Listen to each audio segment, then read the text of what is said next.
Good afternoon. It's just gone 1 o'clock on Wednesday, the 2nd of April, 2025. Welcome to UK Column News. I'm your host, Charles Malet, and joining me in the studio today is Mike Robinson. Welcome to the programme, Mike. Thanks, Charles. Also, we have Vanessa Beeley and Sandi Adams joining by video link. It'll be a full programme today, as always, and we'll be looking at the themes of, persistent themes, I suppose, of freedom of speech and censorship and what's been going on in various parts of the Middle East, as well as migration. But we're going to start with freedom of speech, Mike. Yes, indeed. Thanks, Charles. Last Thursday, the Metropolitan Police raided the Westminster Quaker Meeting House to arrest 6 women who had met to discuss Gaza, amongst other things. Climate was one of the other things. Now, this group of women were part of what was described as a welcome meeting for an organisation called Youth Demand, which calls itself a non-violent protest group. Now, here's their website. Sorry, here's their website, if we can get it to work. Sorry about that. Here we go. Now, you'll look at the style of this and you might say that it's very reminiscent of the style of Extinction Rebellion and Just Stop Oil. And in fact, their activists carry out a very similar style of protest, using spray paint, for example, defacing works of art and so on. So now the police themselves handcuffed the women and seized their belongings, and they were then taken to the police station. And their student flats were raided and searched. The police were armed with tasers. And though I totally disagree with the style of protest that these organizations use, protest, is one thing, criminal damage is another, particularly items of cultural significance. But there is the possibility that these organizations are in fact agents of the state. But whether or not that's the case, their tactics are certainly being used by the state as an excuse for limitations on protest and for exactly the type of police activity that we're seeing here. Now, going back to this Quaker press release that on their website, they, aside from thanking everyone for their support, they're saying the following: that since the introduction of the Police Crime Sentencing and Courts Act 2022 and the Public Order Act 2023, the right to protest has been severely restricted. Vague and sweeping definitions, that's my emphasis, by the way, vague and sweeping definitions mean that even discussing peaceful protest can be criminalized. They go on to say this is not just about the actions of the police, but about laws that undermine democracy itself. In a democratic society, people must have the right to assemble and to speak out, even when their views challenge those in power. We've been reporting the issue of freedom of speech related to Gaza for quite some time now, and Richard Medhurst, a perfect example of this, with people in the UK being arrested by the British regime under terror legislation. Richard Medhurst, to say, is one of these people, and the campaign to shut him up has apparently now moved also to Austria, where he has been experiencing similar treatment to the type of treatment he's been receiving in the UK. And so we've got the UK behaving like this with people in Quaker houses. We've got, and also Richard Medhurst and Vanessa Beeley and others. We'll talk to Vanessa in a second on this, and also in Europe. But anyone that thought that the Donald Trump regime would be the bastion of free speech is getting a rude awakening there as well. Because here is a video. Let's just have a look at this. This video clip is showing a group of people in plain clothes. Now, they weren't initially masked, but they very quickly masked up. Here, from this CCTV footage, they offered no identification. They eventually said that they were the police, but they only said they were police. They didn't actually offer any proper ID. This girl was lifted without due process or explanation, and it became subsequently, it came to light that she'd been removed to a detention center in Louisiana. Now, the reason for the arrest and her removal, well, apparently it was because she was involved in writing an opinion piece for the Tufts Daily, which is a student-run newspaper at Tufts University. Now, the article criticised the university for its stance on Gaza, and in the article, there was no advocating for violence. There was no support for terrorism. There was no criticism of the US government. But even if there were, the article was published in March 2024 when Biden was president. So why it's taken them, this is clearly a new policy that we're seeing in action here. And this is happening across the United States. So she was eventually dragged off by these people, all masked up and so on. Now, just so that you can see the article, this is the op-ed, Try Again, President Kumar. This is the president of the university, renewing calls for Tufts to adopt the March 4th TCU Senate resolutions. So that was the article that they published. But what we're seeing is this behavior right across the UK, the European Union. Many people remaining silent on what's going on, perhaps because they're pro-Israel, or perhaps because they don't like Muslims too much. But I think this is a naive and dangerous position to take. What we saw in that video looked like what we might expect from the conscription gangs in Ukraine or from Nazi Germany. And Niemöller's poem comes to mind here. And that might seem like a cliche to some, but it really does, to me, seem appropriate. Vanessa, we've got about a minute there. What are your thoughts on this? Well, yeah, I mean, we're seeing this complete ramping up of really Gestapo tactics, particularly from the Trump administration. The videos being put out about those that are being deported to El Salvador, for example, is just insane. And of course, the UK was leading in this kind of discrimination against anyone protesting government policy. But now, under Trump, the US seems to be catching up. You any thoughts? Yeah, absolutely. Well, I think you alluded to it, but the way in which the funding of protests to engineer a particular result in the sort of problem, reaction, solution dialectic is very evident. I mean, we've seen this time and again. It's exactly what's on the horizon with the crime and policing bill now. And also, again, this very disturbing trend of any sort of implicit criticism of Israel being regarded as somehow anti-Semitic and therefore illegal or unlawful. It is an absolute disgrace. So, I think that takes us into a sort of a different branch of censorship, which was talked about on Monday. But we look at Ofcom, and of course, censorship remains a persistent theme for UK Column in terms of news reporting, and with very good reason. If we can just push on the on screen. But Ben and Brian spoke about it on Monday with a special reference to the influences on the so-called regulator Ofcom. And as was made clear, the central purpose of Ofcom, as far as voices which are not establishment approved are concerned, is to act as censor-in-chief. And the reason for the focus on this right now is that the parts of the Online Safety Act of 2023 are being described as coming into force.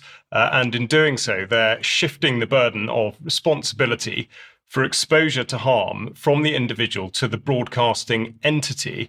So we see here that Ofcom says that as of the 17th of March, Ofcom can now enforce against the regime. Now, not only are they able to make content providers aware of their supposed duties, but they're also empowered to enforce against the regime, as the slide shows.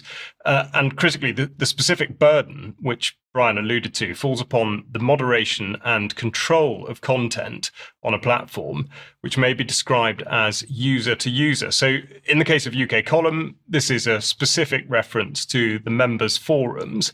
And the critical distinction being made by both the Online Safety Act and Ofcom is between comments made in response to provider content, a news program, for example, and comments made in a thread, which could have been started by members themselves. So where what's called user-to-user content is concerned, Ofcom is demanding that platforms provide a risk assessment in order to articulate how they will deal with content which is deemed either harmful or unlawful or both.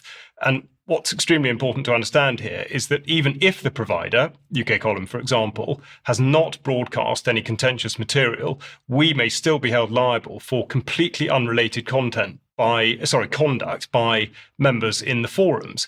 So I think the significance of this must be looked at in two specific ways. First of all, it sets a precedent online, which may be then rolled out into the real world.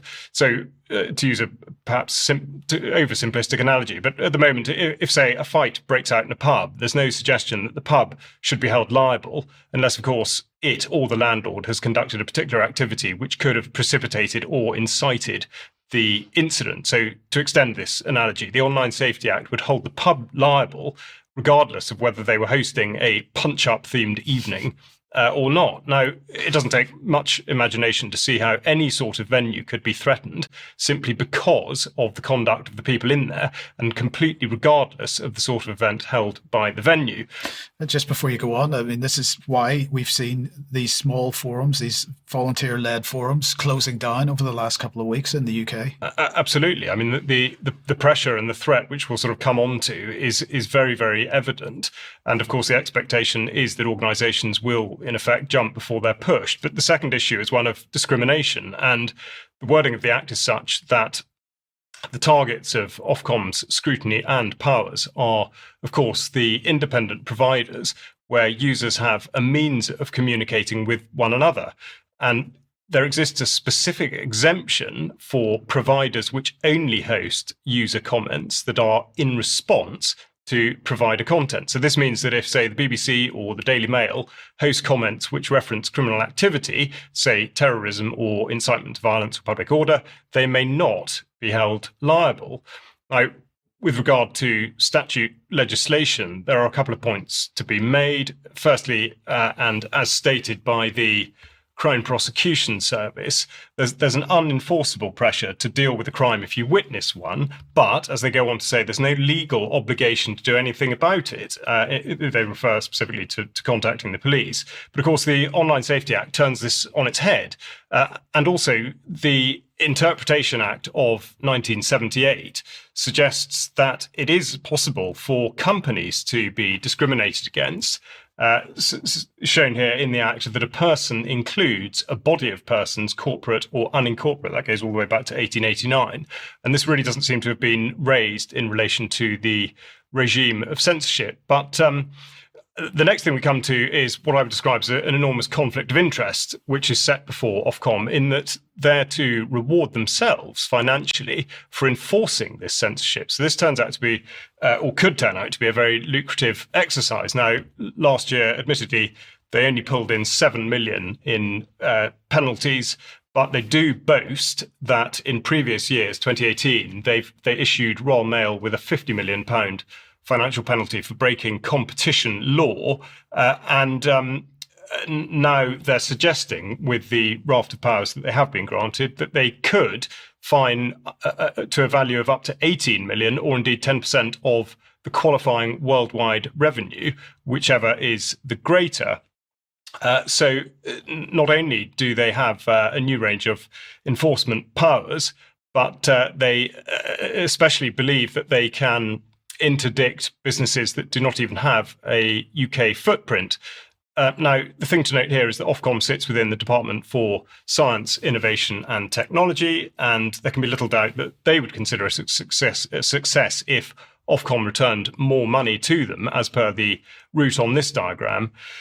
So, as I said at the outset, censorship really lies at the heart of this, and Ben showed us on Monday that the Demos report suggests that we're in a democratic emergency, and I might put it that we're in an emergency of a different kind. And I think it's always worth looking back to see where this does come from, and I would therefore cite the criminal code of the Russian Socialist Federative Soviet Republic, drawn up in 1924 and translated into English exactly 100 years ago, which sets out the counter-revolutionary crime. And it says here that the term counter-revolutionary is applied to any act committed with the intention of overthrowing, undermining, or weakening the authority of the workers' and peasants' government founded on the constitution of the Russian Socialist Federative Soviet Republic. And the echo, I think, is impossible to ignore with the new definition of extremism in 2024, which says that extremism is the promotion or advancement of an ideology based on violence, hatred, or intolerance that aims to undermine,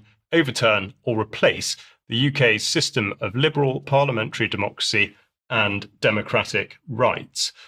So obviously a lot more to talk about with regard to free speech and censorship, but we're now going to go to Vanessa, who will tell us a bit more about what Roger Waters has been doing with specific regard to the Yalta Conference of 1945. Yes, well, the 80th Yalta Conference, where Roger Waters gave quite an incredibly moving, extraordinary speech, actually, that I've published in full at my Substack. But yeah, it was the 80th anniversary of course, the March 1945 Yalta Conference, which involved Stalin, Churchill, and Roosevelt to basically divide up what was left of Europe after World War II and to put the UN into motion. Roger Waters goes into some detail about the formation of the UN and the replacement of the League of Nations and so on in his speech, and I do really recommend people read it. As I said, I've published it up at my Substack. We will not move one solitary inch towards your Armageddon. So I've just taken some excerpts from the speech. First of all, so he talks about every day waking up and basically girding himself to deal with the horrors that are being produced by our various respective governments.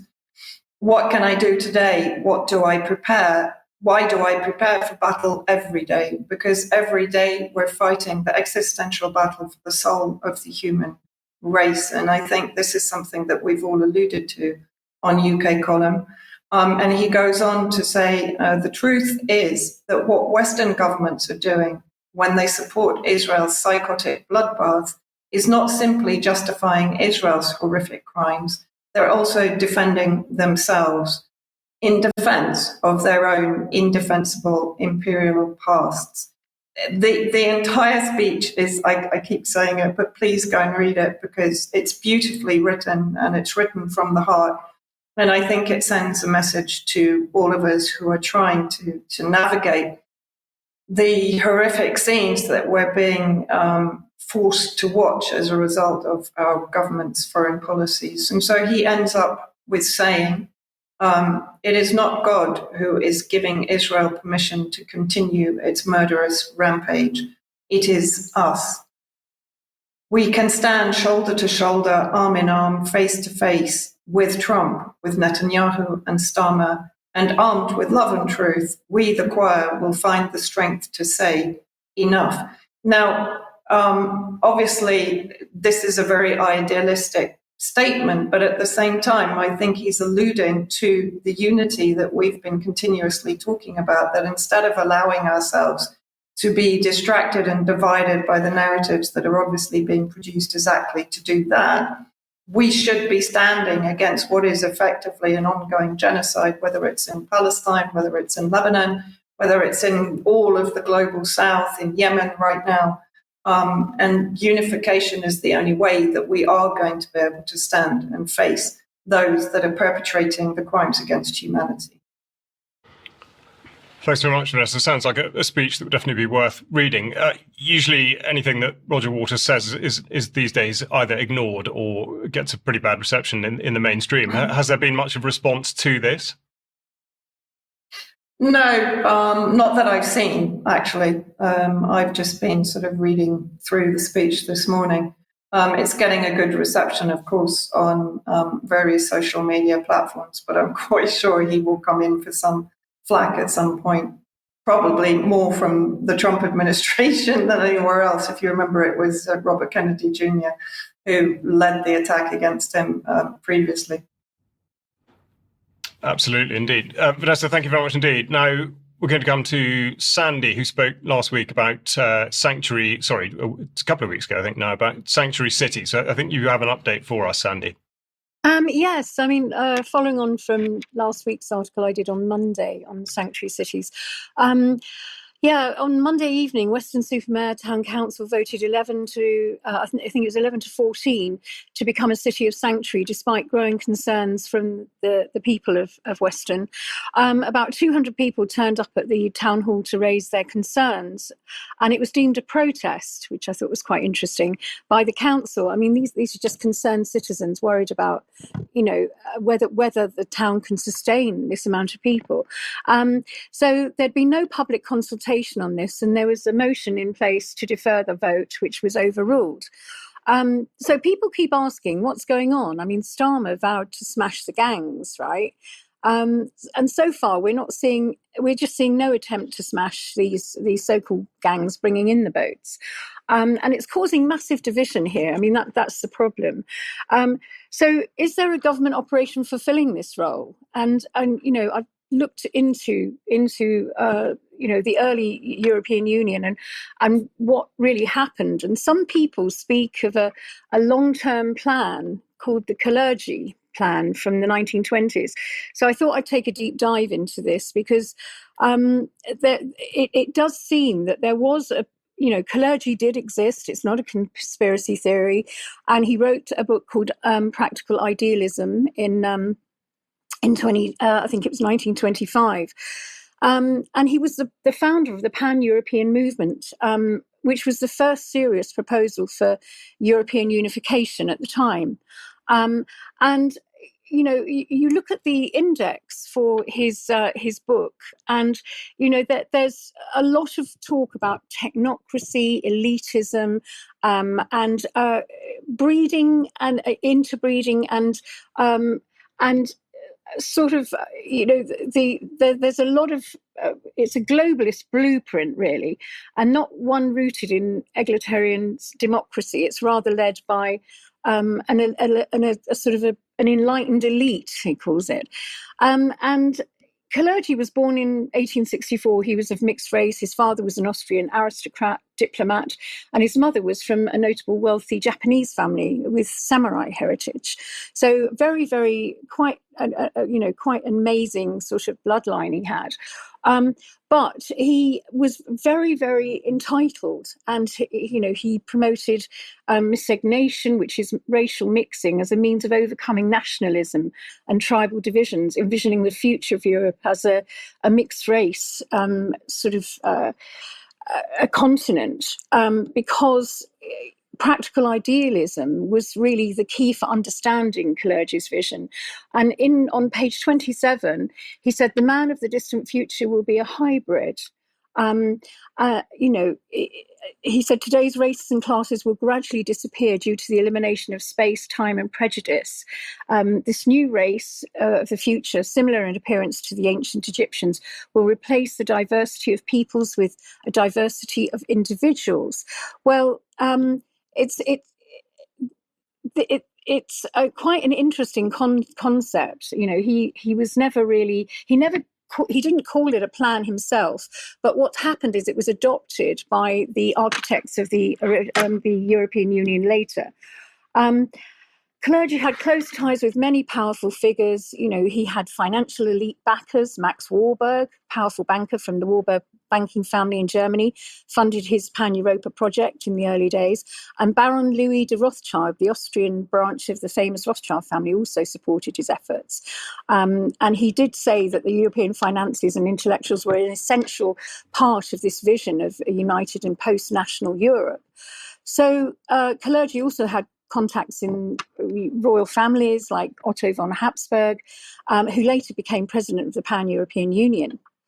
Now, the connection to the European Union is that Pan-Europa didn't become the EU. It deeply influenced the post-World War II architects of Europe. People like Robert Schuman, Jean Monnet, he was the primary architect of the European coal and steel community, the precursor to the EU. And although he wasn't a Pan-Europa member, his vision mirrored Kalergi's goals of supranational control.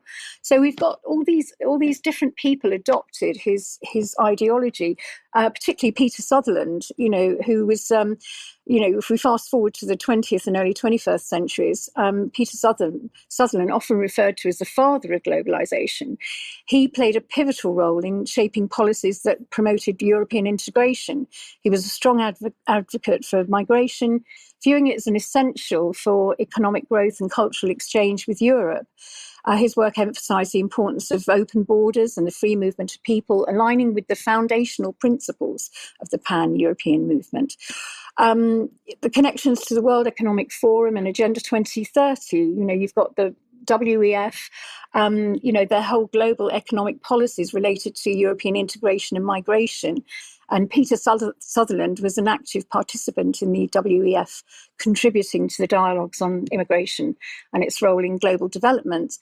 So, we've got Agenda 2030 with the sustainable goals. This all links up. This goal resonates with the principles and advocated by Coudenhove clergy and later supported by figures like Sutherland. Sutherland was behind the Global Compact for Safe, Orderly and Regular Migration. And that was in 2018, I think. You've also got the International Office of Migration. We've got all these documents that prove that there is a concerted effort to bring this migration in.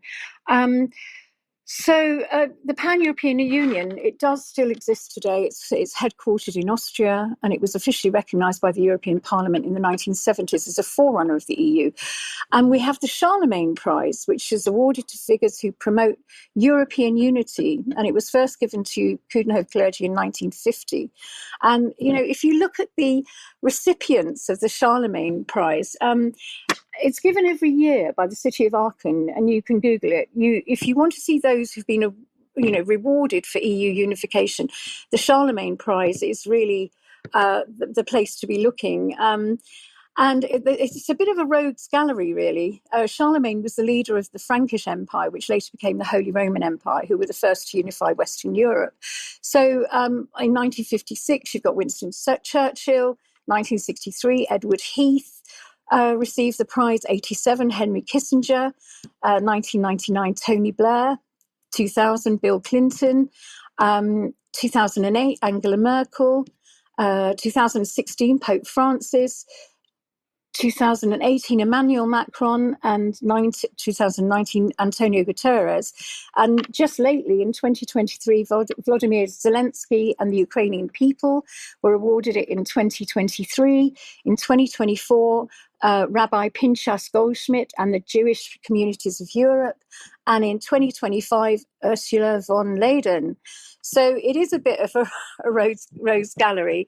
And it's, the Global Compact for Migration, the United Nations Compact, that was led up by Peter Sutherland in 2018. So there is a direct link with the Coudenhove clergy's ideology, although there was no actual plan. And we've got the migration and the 2030 agenda, the migration, the International Office of Migration. So there is definitely enough evidence to prove that, yes, is there a plan? Well, yes, there is. And the thing is that we're sort of led to believe that we are being in some way racist or right wing in actually flagging this up and calling it out, because that we cannot sustain 1,000 people coming in a week, which is what it's looking as though it's building up to. So anyway, I don't know I've been looking also at the Indigenous Peoples Declaration, the human rights, and if there's any lawyers who can help us out here, because we are the Indigenous people of this country, and Indigenous people and individuals have the right not to be subjected to forced assimilation or destruction of their culture. And it states that people should be provided with effective mechanisms for prevention of and redress for any action that has the aim or effect of depriving them of their integrity as distinct peoples or of their cultural values or ethnic identities. Any action which has the aim or effect of dispossessing them of their lands, territories or resources, any form of forced population transfer, which has the aim or effect of violating or undermining any of their rights, any form of forced assimilation or integration, any form of propaganda designed to promote or incite racial or ethnic discrimination directed against them. So, this is Article 8 of the Declaration of Indigenous Peoples. So, if there's any lawyers out there who can sort of shine some light on that, because I think we're going to need to be able to fight back on this, because it's getting it's such a hot topic at the moment, and it's just being brought in against the wishes of the people. So the wishes of people everywhere, Sandi, because of course it's not just in Europe or in the UK. It's let's move an entire population out of a part of the Middle East into some desert somewhere. It's right across the world this is happening, and it is an area that needs to be looked at. It is, the wishes of people ignored across the board. Plenty to continue with there. Now, if you like what the UK column does and you would like to support us, there are many ways in which you could do that. So please take a look at the website where you can make a donation. You can join as a monthly member or an annual member, or indeed a lifetime member. You can also go to the shop and look at a great range of UK column merchandise, or buy one of Clive de Carle's products, from which we receive a small percentage. Now, the critical part with all of our content is please that you do share it, because we are, as described in this programme, heavily censored. So you are, in effect, the algorithm for us. Now, a reminder that our first live event of this year starts on Saturday, the 5th of April in Cheltenham. Unfortunately, tickets for in-person seats have closed now, but don't worry, because you can join us on the live stream. And we very much hope that you will. Also, a reminder that you do not have to be watching the live stream as it goes out. You have access to it thereafter. So please consider that. Not many days to go.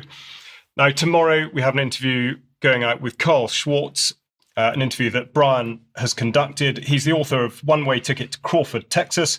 A conservative Republican speaks out. And this concerns the attack on the World Trade Center, a day that few people can forget.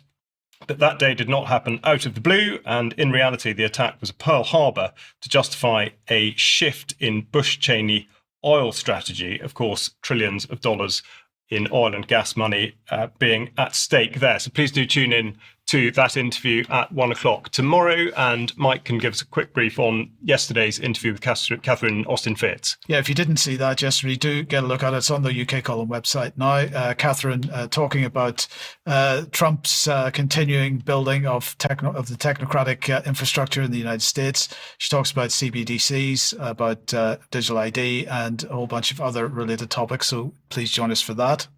Indeed. And then in Lisbon, Northern Ireland, we've got coming up on Monday the 7th, a conference, What's Wrong with Sex Education? Obviously a theme that we've covered a lot in recent times, particularly with regard to interviews run by the Family Education Trust. So please do take a look at that. A great range of speakers, and no doubt a very worthy event, which takes us back to the idea of banking as a control mechanism, but I think this time for businesses. Well, for censorship, amongst other things. So, over the years, we've been reporting on deplatforming of various people by the banks and by the payment processors. Nigel Farage, Coutts Bank is one example, if we can put that on screen.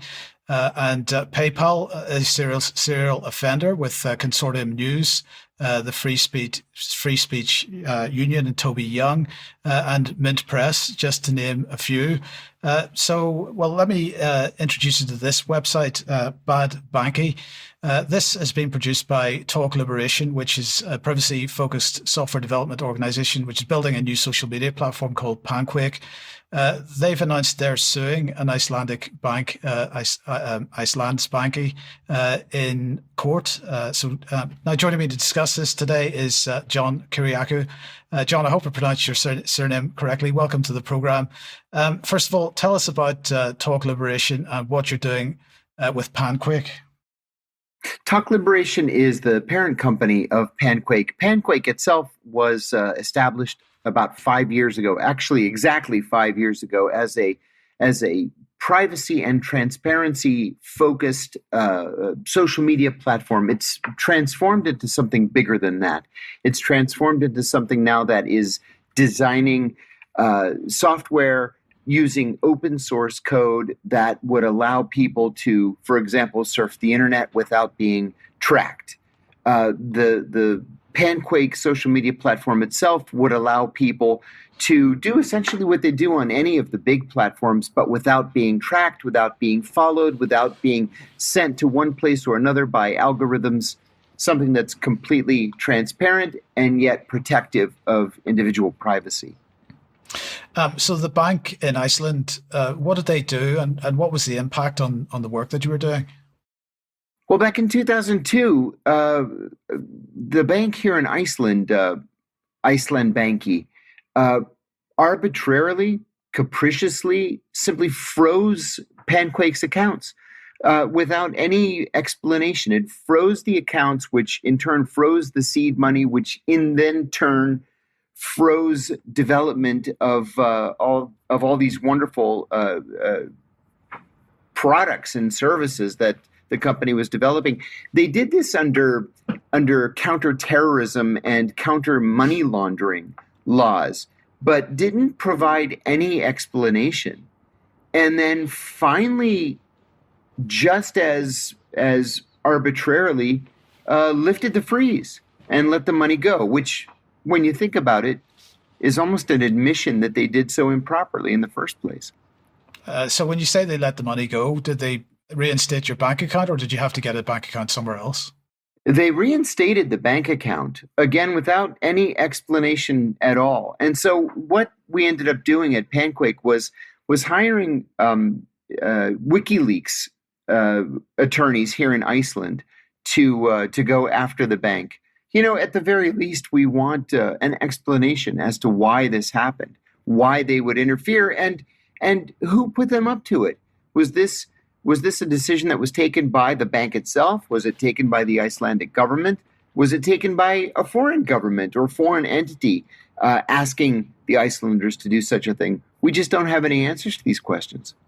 And I mean, holding on to somebody's money for 9 months, clearly intended to put them out of business. How have you managed to keep going, or how did you manage to keep going over that period of time then? Yeah, that's a great question. We were very fortunate to have investors who really were committed to the company. And so the money additional money was able to make its way in, and we continued development. In fact, here we are, despite this setback, this multi-year setback, and we have almost 24 employees. Coding continues on, and we're ready to come out with multiple products. So what kind of legal action are you intending to take? Well, we're suing the bank, and I have to be honest with you, this has been a learning experience for me personally. I'm American. I'm not used to the Icelandic method of justice. I only learned recently when I went to one of the preliminary hearings here in Reykjavik that the justice system here is set up on what they describe as the German model. So there's no discovery in the American sense, in that you can't have the judge command that the other side turn over relevant documents, for example. You almost have to have a premonition that there are documents out there related to the case, and you have to specifically ask for them. And then you go into court and you say, we want documents A, B, C, and D. The judge turns and says to the other side, do you have such documents? They say yes or no.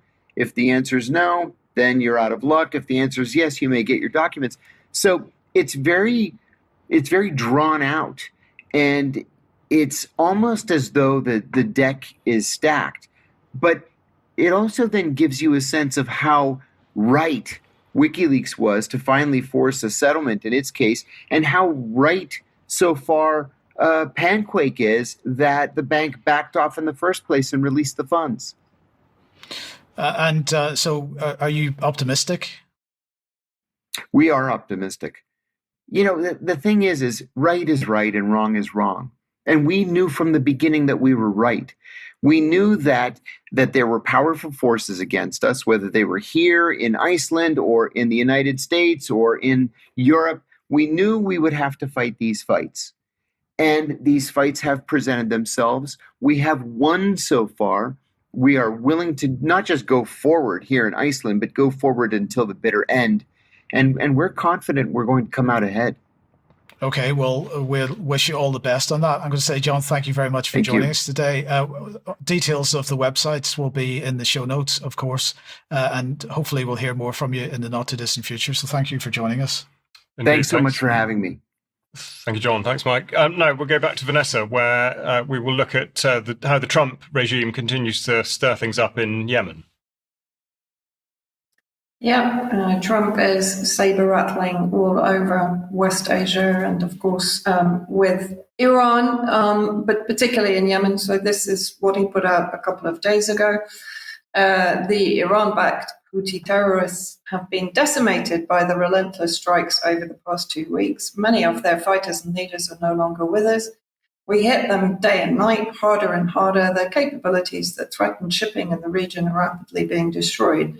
Our attacks will continue until they are no longer a threat to freedom of navigation. Quite extraordinary that this is how he's framed it. The choice for the Houthis is clear. Stop shooting at US ships and we will stop shooting at you. Otherwise, we have only just begun and the real pain is yet to come for both the Houthis and their sponsors in Iran. So the usual belligerent hubris there from Trump. He then also has posted on X about a telephone call with President El-Sisi of Egypt, which he says went very well. We discussed numerous topics, among which was the tremendous military progress. I'll underline that we have made against the ship-destroying Houthis in Yemen. Also discussed was Gaza and possible solutions, military preparedness, etc. Now, of course, we know that Trump has been putting pressure on both Egypt and Jordan to basically take in enforced Gazan refugees while the genocide by Israel is being ramped up since. Of course, Trump has provided them with the bombs that were actually frozen under the Biden administration. But however, what Trump is doing in Yemen, of course, is that he's using the B-2 bombers that were deployed to Diego Garcia Island that we talked about last week to bomb effectively civilian infrastructure while claiming, of course, to be targeting the underground manufacturing facilities in Yemen of weapons and missiles. And in the most recent bombing campaign, which was yesterday by the US and the UK, Al Mayadeen's correspondent says that the US airstrikes target the Water Authority building in Al Mansouriya district, southeast of Hodeidah province, which is on the western coast of Yemen on the Red Sea. And of course, this is what the US does traditionally. It's what Israel has been doing, both in Syria and in Lebanon. But the fact that Trump is claiming overwhelming force is bringing him victory against Yemen is effectively being contradicted by the reports being put out by both partisan media with the resistance and by the Yemeni military spokespeople. So first of all, the Yemeni armed forces have claimed to have targeted US carrier E-2 AEW aircraft, which is their early warning airborne aircraft, which provides them with critical intelligence on potential threats to the USS Truman, and provides them with essential surveillance and tracking. Now, that plane is deemed to have been damaged beyond repair by the Yemeni military. It's also notable that even in American media and even American military experts have been putting out statements confirming basically that Yemen is giving them a pretty hard time on the battlefront. And more recently, Yemeni forces engaged in 3 battles with the US Navy. This is another statement by General Yahya Sari, who said that Yemeni attacks against US Navy vessels will continue to escalate progressively. And of course, we need a reminder, I think, why Yemen began this blockade of the Red Sea. Of course, it was under the Article 1 and 2 of the Geneva Convention on Genocide to both prevent and punish genocide by the Zionists against the Palestinians, both in the West Bank, but particularly in Gaza. And just to give an example of how that is ongoing, in the last few days, Palestinian paramedics shot by the IOF had their hands tied. So mass graves have effectively been found with Palestinian paramedics shot in the head or executed and then buried in mass graves. And of course, what the Yemenis are most against is also the siege of Gaza, which includes the deliberate starvation. And I just wanted to play this video, which also reminds us what we are fighting against. And I think it relates intrinsically to what Roger Waters was also saying in his speech, but it also demonstrates why the Yemenis are doing what they are doing and how effectively what Trump is doing against the Yemenis is sustaining genocide by the Israeli state, or non-state, as I would say. So let's just play this video very quickly.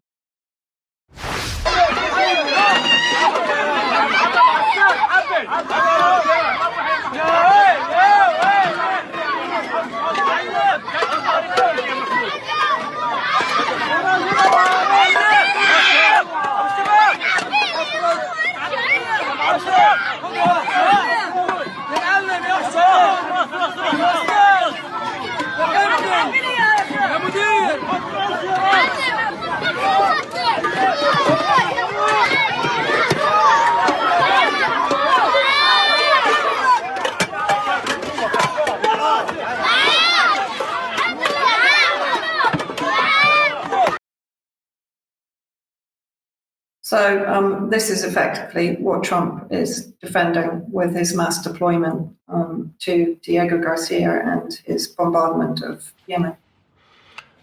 As you say, sustaining genocide. Vanessa, thank you very much indeed. Now, Sandi, back to you, and I think an insight into the valuation of agricultural Armageddon. Yes, another nail in the coffin for, it seems to be the destruction of British farming yet again. A company called Bidstats, who are a agricultural valuation company, have been tasked by the government to value livestock, crops, agricultural plant equipment, and other similar assets. And they're recruiting at the moment, and they're required to enable government to pay compensation to owners of animals, crops, equipment, etc. when we order the destruction of their property, if we order the culling of animals with diseases such as TB, avian flu, or foot and mouth. So this is an absolute admission that it's farm seizure, really, of equipment, livestock, and the destruction of farming. So it's very interesting. They've put up an advert that they're recruiting for valuers now to do this stuff. And it's they've renewed their contract, and this is the renewal of that contract, 2025 renewal of that contract. So this is what we're looking at. If they push through the fake PCR tests and good, healthy cattle, potentially could die because they're just literally going for the farmers and going for the livestock and the equipment. So I just feel that needed flagging up. I did put it on X, and quite a few people have picked it up. But this is another reason why farmers really should be looking at whether they allow this to happen. Do they just say no? Because I can see this as being potentially a massive nail in the coffin of the agricultural industry. Indeed, yes. I mean, redolent of the preparations in 2000 for what was described as an outbreak of foot and mouth in 2001, as documented in Slaughtered on Suspicion on the UK Column website. Sandi, thank you very much indeed. Now, that moves us, again, away from the land, but into the arena of gene editing. And on Monday of this week, the Delegated Legislation Committee of the House of Commons debated the draft genetic technology regulations. the secondary legislation on what is described as precision breeding, and this follows the General Act of the same name of 2023. The Permanent Undersecretary, Emma Hardy, describes the draft as an enabling regulatory framework, which brings to mind the compromise and corruption of the MHRA, a connection which is more relevant than ever, considering that we're looking at altering the genetic makeup of organisms. DEFRA is trying to sell this as a technology which reduces costs to business and encourages innovation and investment in the development of precision-bred organisms. At the same time, it's insisting that the proposed regulatory approach will be more proportionate to risk, but it's not quite clear more proportionate than what. Unwilling to concede that there may be any downside to this technology, DEFRA goes on to suggest that gene editing could help to develop crops with improved nutritional value, resistance to disease, and resilience to climate change. Note the word could. To get a sense of where this is going, it's worth looking back at the progression of the narrative. And here's a video put out by the Royal Society 8 years ago. First, let's look at the positives. Gene editing could make radical improvements to human health. For example, in 2015, doctors used genome editing techniques to cure a baby girl's leukemia.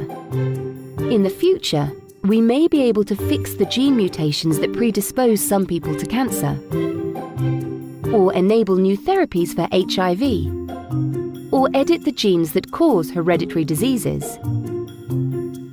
In the plant world, it could make crops more nutritious, disease-resistant, and able to grow in difficult conditions.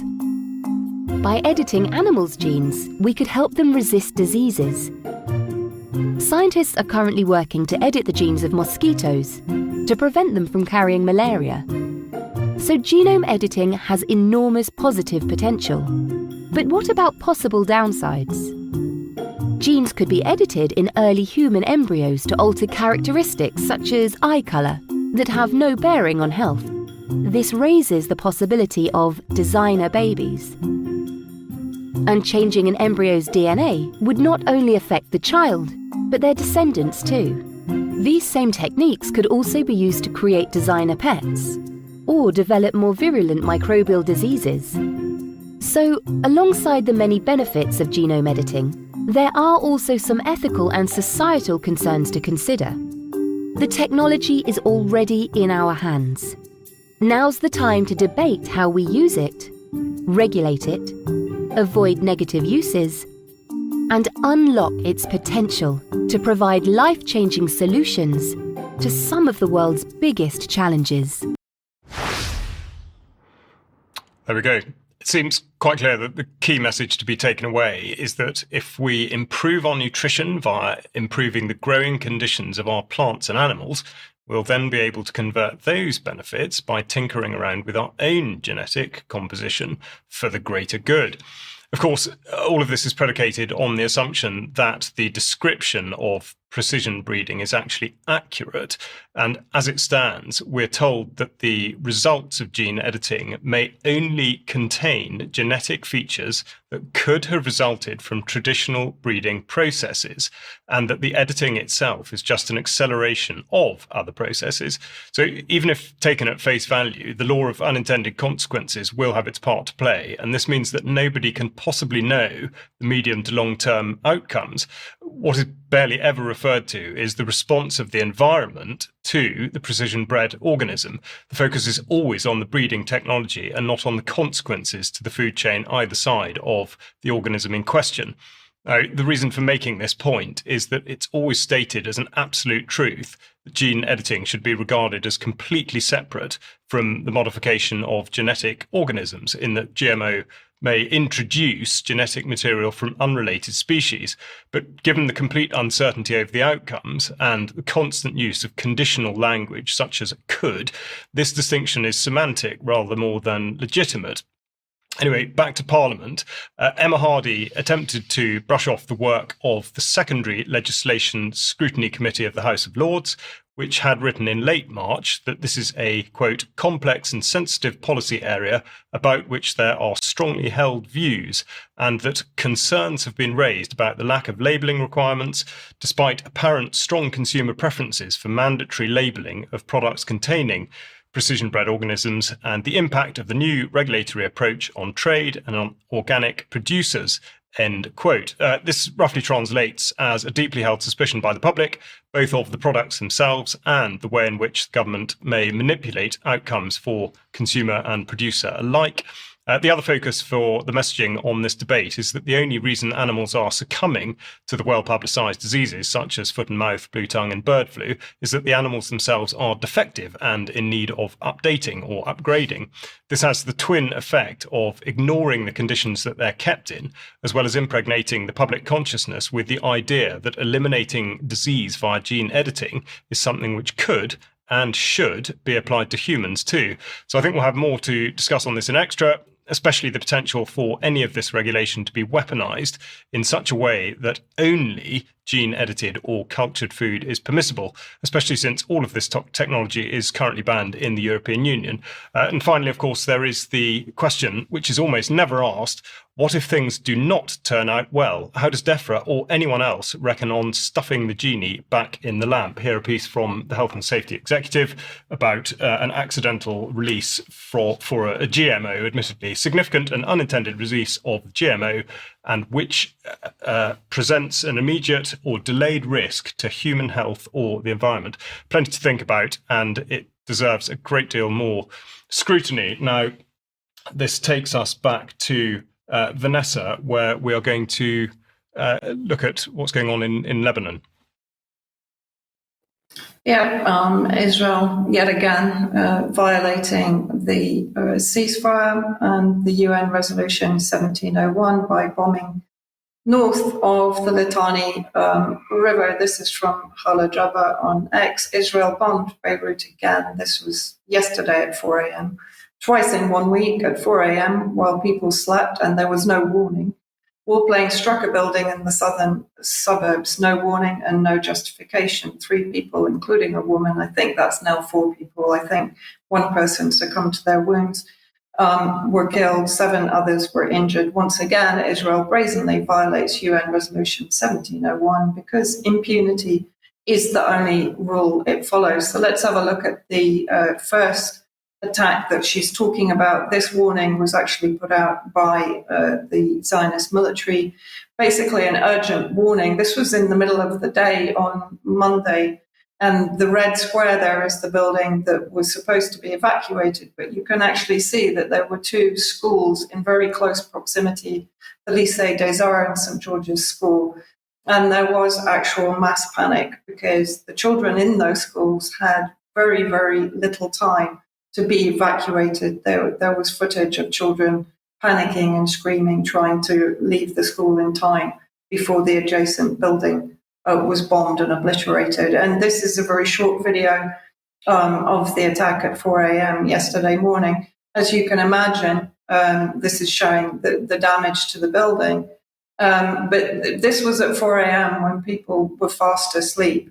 And as a friend of mine said, she woke up, she wasn't aware it had been happening, but she was receiving hundreds of texts at that time of the morning. This is in southern Beirut. Nabi Berri, who's a parliament speaker, he says it quite succinctly. Above all, this is an Israeli attempt using fire, blood and destruction to assassinate the UN Resolution 1701 and undermine its implementation mechanism, which is included in the agreement. Lebanon has fully complied with it, and that, of course, includes Hezbollah. And I think what's also particularly interesting, in addition to Israel effectively bombing Lebanon with impunity, satellite images, which have actually been released by the New York Times of all media outlets, reveal a growing network of Israeli outposts in both Lebanon and Syria. And if we have a look at one of the photos in the NYT article, you can see the extent to which Israel is effectively digging into southern Syrian territory and also into southern Lebanese territory. Although as part of the ceasefire, of course, there should have been full withdrawal of Israeli forces.